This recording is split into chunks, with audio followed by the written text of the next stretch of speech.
السلام عليكم كل متتبعي جريدة المملكة بريس داخل أرض الوطن وخارجه.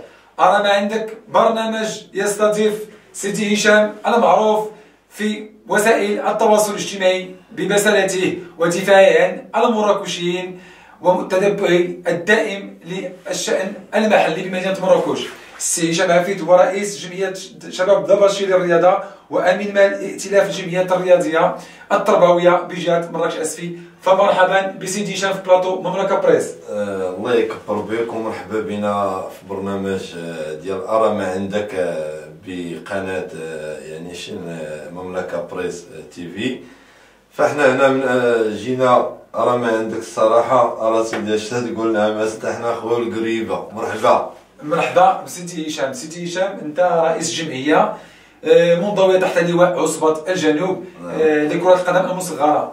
أرى ما عندك سيدي هشام الناس انت مجلس الجماعي كاين شي استفادة كاين شي دعم؟ لا هما خويا بالنسبة الشريف يعني أولا بعدا تنشكرو الطاقم التقني وتنشكرو الشرفة على الاستضافة. مرحبا سيدي هشام. ثانيا الإكراهات اللي عندنا خويا الشريف فهي إكراهات كبيرة وكثيرة. فعلا نعاني فريق شباب دبشي للرياضة يعاني في صمت والله العلي العظيم، لأننا فريق يعني الأول تحت يعني داخل مقاطعة المدينة، نمثل مقاطعة المدينة.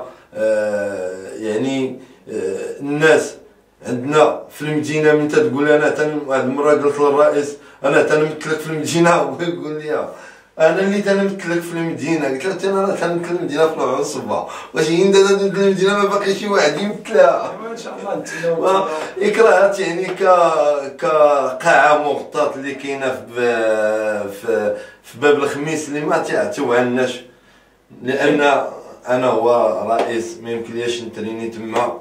وعرفتي فريق باش تديه للمحامد او تديه للقاعات اللي كاينين مشكورين من هنا. هاد المقاطعات اللي كانوا تيعطيونا ولا تا نادي الكوكب المراكشي المديريه اللي تيعطيونا القاعه المغطاه ديال بن شقرون داك العام استقبلنا فيها.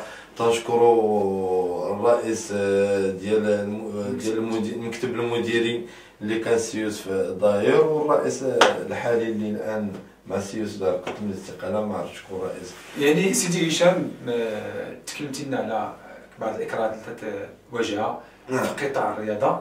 يعني بينا نشوفوا السي هشام يعطينا التصور ديالو ويعطينا وجهه النظر ديالو في مساله ديال قطاع النظافه. وهذا اولا قبل كل شيء ما ننساوش ما ذكرتهاش باش ما تفوتناش فيها اللقطه، باش نمشي معاك واسمع يا شريف. فنادي شباب دبشي لمده 4 سنوات ما خداش الدعم اللوجستيكي ديالو، وهو يمثل مقاطعة المدينة في العصبة. ما عمر هاد الناس عطاونا اللوجيستيك الذي يليق بنا. فنهار كانوا تعطونا، راه شفتوا الفيديوهات اللي درنا على التونيات اللي عطاونا وعلى يعني الرداءة ويعني فولاد الشعب، انك تعطي لوليدات الشعب هذوك اللباس. واش تقدر تعطيهم لولدك تجي تدير تدبر واحد الصفقه فيها الدعم اللوجستيكي اللي هو بدل رياضيه وتعطيهم لهم. واخر مره كنا مشينا هي اللي كان وقعت فيها الحادثه ديال جوج الجنبير اللي كنت اعتقلت فيها فاش الرئيس ظلمنا. يعني حنا غادي ناخذوا حقنا هنا ونؤمن بالعداله الالهيه في الاخير هي غادي ينصفنا الله ان شاء الله. يعني مزيدا من العطاء سيدي هشام، نتمنى لكم مسيره موفقه في قطاع الرياضه ديالكم. نتمنوا هذا الفريق ان شاء الله يوصل للمبتغى، والحمد لله عندكم جمهور، عندكم ناس اللي متعاطفين معكم. نتمنوا ان شاء الله المستقبل هذا الفريق. سيدي هشام، نعم، حديث الساعه الان هو هذه الشركه اللي تكلفت تدبير قطاع النظافه بمقاطعه النهر. يعني انت بما انك من ابناء مدينه مراكش تعرفوك دائما تدافع على، واخا انك تنتمي للمقاطعه في المدينه، لكن حنا كمراكشيين عندنا هم واحد هو تاع المدينه.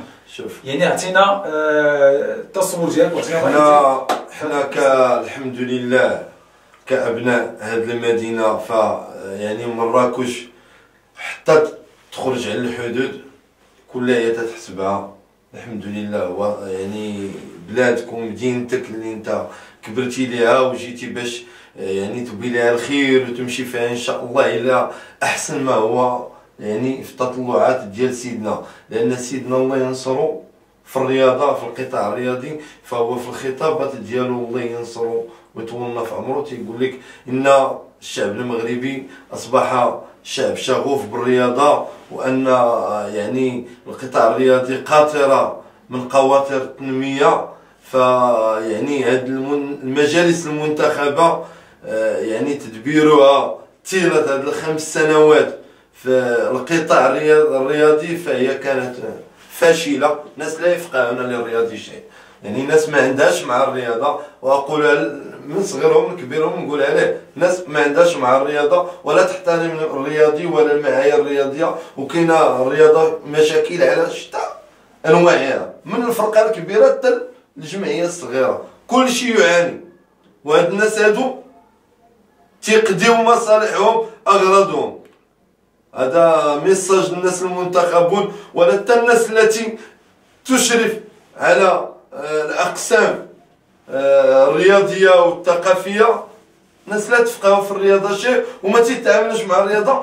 واكثر من هذا، واحد الرساله ان الفاعل الجمعوي بمدينه مراكش لا يساوي شيء، مع العلم ان الدستور حطو ونزلو ونازل بظاهر وعرفتي شريف وسيدنا نشد بالفاعل الجمعوي.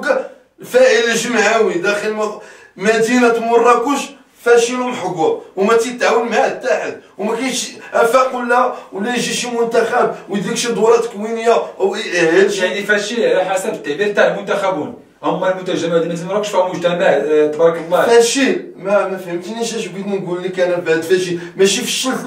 حنا كمجتمع مدني النظره ديال المسؤول الينا تنبانوا ليه هو ديما حنا فاشلين، ديما حنا مرايقيه، ديما هذا. لا، كاينه ناس عندها بروجيات، كاينه ناس راه ما عندكش الشريف اللي انت تقول، راه ما عندك على ارض الواقع.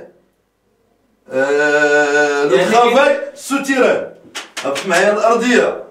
يعني كاين اقصاء بالنسبه بانه كاين اقصاء من طرف المجالس المنتخبه للمجتمع المدني، وما ما معترفينش بهم. يلا حاجه وحده الشريف، من يؤتون الولاء يستفيدون حصه بج تموت الاسد. يعني هذه صراحه، يعني يقبلوها من يبيها ويكرهني. هذا هو هشام، وراه دائما انا هو انا. من خلال كلامك السي هشام تنعرف بانه من خلال كلامك غادي نستنتجوا بانه كاينه الزبونيه وكاينه المحسوبيه. نعم. من طرف المجالس المنتخبه. كمثل الان ندخلوا معاك هي الاقصاء عرفتي ممنهج. عرفتي واحد تيقول لك انت هذا انت جايتي سكتير اقصاء مقاطعه بابغومات، لا في التبليط لا في الاناره لا في كل خدمات القرب. فهذه المقاطعه مستهدفه. علاش؟ اللهم اعلم. وندخلوا داخل المدينه، ندخلوا للتسفيد. كاين حمات داخل مقاطعه بابغومات اللي راه لا اله الا الله، راه هضرنا على الموقف. راه تصور دابا انت شوف كل المراكشيون تيعرفوا طريقه الموقف وسويقه الشعر باقي هذيك الطريق. اذا هاد الناس نساوها اللي وجيتوا نتوما 5 سنوات وباقي تقول لي مازال ما تبرمجاتش، فراه هذا راه العبط، راه لا اله الا الله. واخا السي هشام، يعني بعد ما تكلمنا على القطاع هذا انا مرنا تدبير الشأن المحلي من القطاعات، قلت لنا اقصاء المجتمع المدني. كاين اقصاء هنا بالنسبه لحديث الساحه. حديث الساحه الان هو الشركه تاع تدبير النظافه. واش بالك كان اقصاء المجتمع المدني؟ واش انت بالك شي مجتمع مدني عرفتيني تلبات ليه جاتو شي دعوه من المجلس باش يحضر نهار الافتتاح؟ يعني هذا ما شفناه في مواقع التواصل الاجتماعي انه كاين فين هو الدستور؟ عرفتيني تفق معايا. يعني هنا تنشوفوا كاين اقصاء حتى في هذه الصفقه هذه. تنشوفوا انه صاحب الجلاله نوه بالمجهودات نتاع المجتمع المدني، اتصلت الجائحه والسلطات المحليه. ونشكروا بهذا المنبر السيد الوالي المجهودات اللي تيقوم بها. السيد الوالي باش نهضروا باش لكل ذي حق حقه، الله يجازيك بخير باش نكونوا واضحين. السيد الوالي مشكور قلناها وعاودنا قلناها ونريد تنعاود نأكدها أن السيد هذا جاء ليشتغل. فعلا لقى الناس تصيد في المياه، لقى الخوار.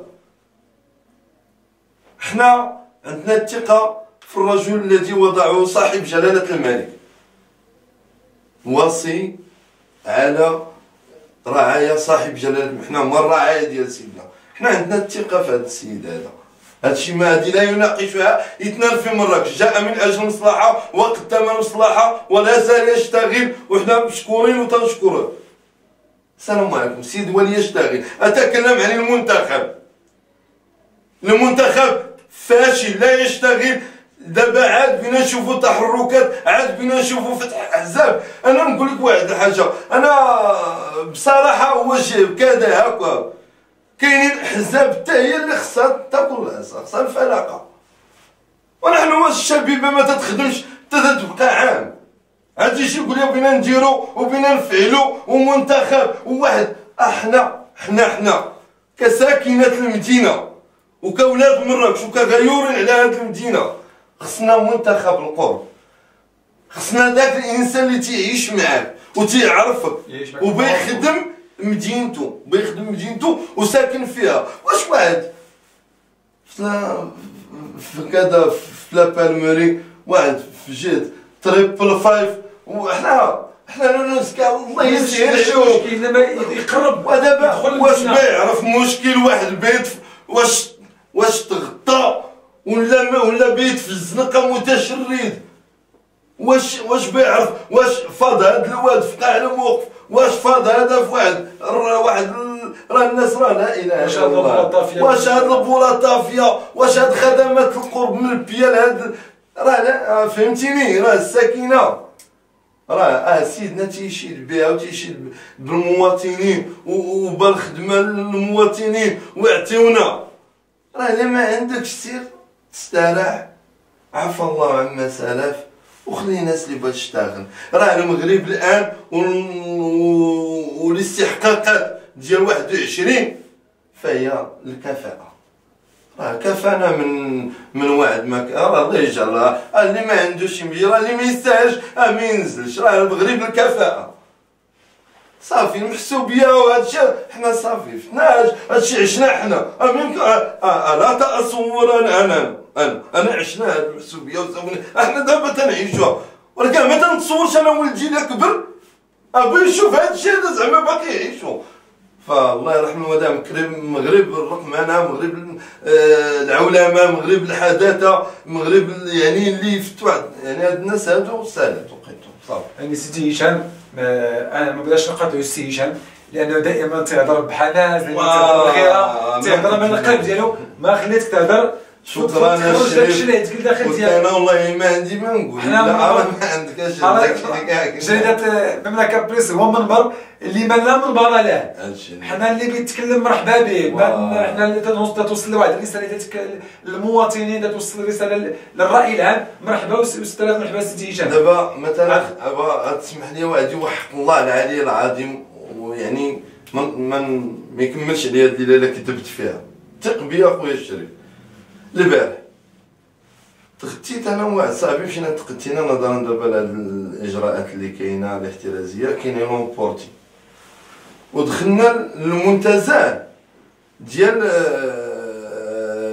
بوحمد المنتزه اللي السيد الرئيس جيبوا لنا وتيقول لنا الحصيله.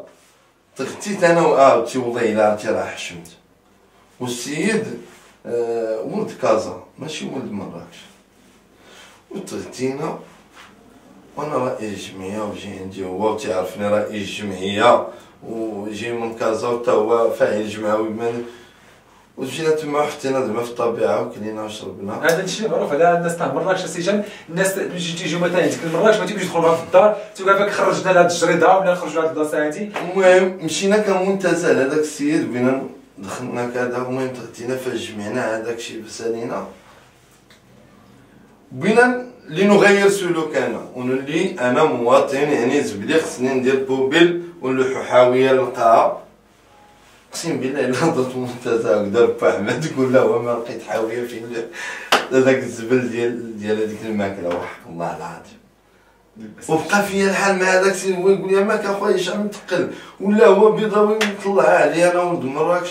والله العظيم هذه طريفه هي البارح وقعت وحشمت زعما وتنقولها زعما الله يحشموا هذا المجلس ويجيبوا واخا شي حاويات لهذاك المنتزه اللي قال لك في الحصيله. دابا نتمنى الناس تشوف شي حاجه مزيانه. لا اله الا الله. سي هشام قول لي الله يجازيك بخير سيدي هشام. موضوع الساعه الان هو الشركه اللي خدت الصفقه نتاع تدبير النظافه مقاطعه المراه. يعني وغادي تكلمنا على عطينا الراي ديالك وعطينا على حسب التصريح اللي خرج به السيد العمده لاحد الصحفيين. نعم. دابا تتكلم معايا من دابا 6 شهور يعني عطينا الراي ديالك السيد. انا انا الشريف نفس السؤال غادي نوجهو بحال غادي نديرو كونتراتاك للسيد العمده. واش من دابا 6 شهور السيد العمده هل لديك السلطه لتجيب هذا الصحفي؟ هل يعني انك من دابا 6 شهور واش انت عندك باقي غادي تكون عمده وعندك الصلاحيه باش تجاوب على هذا السؤال هذا؟ انا هادشي اللي وجهت للعمده. واش من دابا 6 شهور يقدر هو يجاوب هذا الصحفي الا سولو واش يعني واش باقي هو عمده؟ هذا سؤال موجه للسيد العمده. حنا احتراماتي لقيت غير انا مع احتراماتنا لجميع المنتخبون. حنا ما نخصوش الاعمال اللي تيقوم بها المجلس الجماهيري. كاين اعمال مزيانه قام بها المجلس ولكن كاين اعمال اخرى اللي علاش حنا نستقبلوا الاخوان اللي تيتصلوا بنا وتيجيو تيعبروا الراي ديالهم وتيوصلوا الراي ديالهم ويخرجوا داكشي اللي قلبهم وتيقول لنا راه ما عندهم ماشي رايك راه ما عندك السي هشام. يعني تكلمنا الله يجازيك بخير اشنو هو التصور ديالك بالنسبه ما شتي انت من خلال الاسطول اللي قدمت الشركه الراي ديالك في هذه الشركه هذه؟ واخويا في عجاله راه دائما الا ما طبقناش الديمقراطيه التشاركيه ما عمرنا ننجحوا. سيدنا راه ما جاتش قال لك الديمقراطيه ما جاتش على عرضات. واش فهمتيني اش بغيت نوصل لك اخويا الشريف؟ يعني حنا مادام مثلا باش تجي ونتسولوا على وتسمع انه تيقول كنتو حاضرين السي هشام تما في هذاك؟ لا انا شفت انا ما المجتمع المدني ما حضرتش تقريبا لان ما يمكن انا ما شفتش بطفيلي انا لما جاتني دعوه ما يمكنليش نمشي لواحد القضيه. لا من غير تجيك الدعوه يعني خص من غير يعني واش واجب على ان الزملاء هي خبر يشاركوا راه شارك حنايا المجتمع المدني شارك. يعني كان اقصاء في هذه النقطه كذا. كان اقصاء وكما راه حنا راه قلنا لك الاقصاء راه مو منهج راه مقصود. لأننا نحن الآن تنعيش في 2020 وما تعامل به الجمعيات داخل مدينة مراكش المدينة العالمية المدينة ومن يجيو الفاعلين الجمعويين حضرة الأنوار حضرة الأنوار قلنا لك مدير راه كذا مع يعني تكلمنا على المسألة حضرة المدير حضرة الأنوار فهمنا عطينا وضح لنا السي هشام هذه المسألة هذه تاع الناس اللي مشرفين على هذا القطاع هذا. دابا اللي بغيت نقول لك انا غادي ننجز لك وانت غادي تفهمني. انا تنهضر معاك بوضوح بدارجه من لغه خشب لا تضرك لك. هذا كاين مدير ديال حاضرة الأنوار وكاين مدير ديال لارينكا الشركه مفوضه تاع النظافه. هذا المدير هو نفس هذا المدير. دابا انت اخويا الشريف مدير ديال هادي وانت اخويا الشريف مدير ديال هاد الاخرى. واش عمرك غادي تعطي لا بيناليتي لهادي؟ واش عمرك انت غادي تقول لهم انا راني خاطئينه؟ لا هادي راه ما كايناش في دفتر التحمل ما تطبقاتش وهي كاينه. واش دابا واش خرجت على دفتر التحمل ولا ما خرجتش؟ ما عمرك يعني للاسف الشديد هذه نقطة أشار الأخ هشام. تكلمنا على قطاع النظافة وعلى قطاع حاجة الرئيس الإداري هو بدون ذكر الأسماء هو نائب ديال من نوابة العمدة. يعني هو المكلف وهو والله يدير شي دوله الخير هو المكلف بالإنارة هو المكلف القسم الإنارة هو المكلف بالنظافة. يعني سيدي هشام يعني الاختصاصات غادي نشكرو التخصصات التوجه على التوضيح ديالك السي هشام. تنشكروا لكل المتتبعي ديال مملكه بريس. سيدي هشام عطانا بعض الامور، معروف كي تقول الناشط الفيسبوك المثير للجدل، تنحيوه من هذا المنبر هذا، تكلم بتلقائيه. خلينا سيدي هشام يفضل هذاك الشيء اللي عنده الداخل ديالو. خويا الشريف، حقك انك تعطي الراي ديالك. انا واحد الحاجه، انا اللي خلاني نهضر هكا اول ما دخلت المملكه بريس تقالت لي هشام هضر اخويا كي تتسجل في قاع دارك، داكشي كي تقول تهضر انت يعني لا تخبي اللي كاينه نقولها. فلهذا هضرت بواحد التلقائيه، وتنشكر الناس المقيمين على هذه الجريده. شكرا سيدي هشام، شكرا للسيد الشريف على البرنامج ديال ما عندك. تحيه سيدي هشام، تبارك الله على سيدي هشام. تحيه لكل فعاليات المجتمع المدني بمدينه مراكش وعلى الصعيد الوطني. تنشكروا كل متابعينا وكل تيشجعوا برنامج ارى ما عندك. نتمناو سيدي هشام تنال لكم الاعجاب ديالكم، الاعجاب ديالو في هذه الفتره هذه، في هذه الحلقه هذه. شكرا لكم، مع حلقه جديده وضيف اخر. تحيه لكل متابعينا داخل ارض الوطن وخارجها.